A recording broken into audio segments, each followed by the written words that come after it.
আলাইকুম গাইস, সবাই কেমন আছেন? আশা করি সবাই ভালো আছেন। তো আল্লাহর রহমতে আমি অনেক ভালো আছি। গাইস, আজকে একটা দুঃখের খবর হলো, কালকে আমার খরগোশের বাচ্চা দিয়েছিল।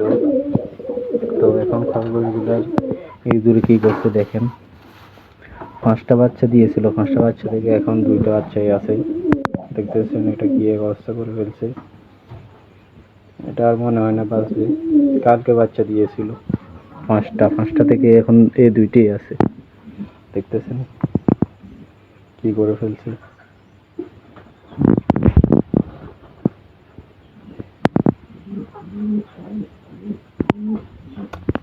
দেখতেছেন কি করে ফেলছে, বাঁচবে না মনে হয় না।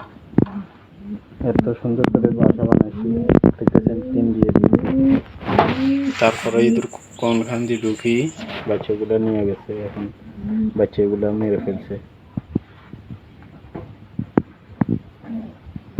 আর একটা বাচ্চাও নাই, একটা বাচ্চাও নাই। এর আগের বাড়িও ইঁদুরে আপনার 4টায় মেরে ফেলছে। আরেকটা তো মায়ের পায়ের নিচে পরে মারা গেছে ছটা খেয়ে। তো আরেকটা এমনি মারা গেছিল।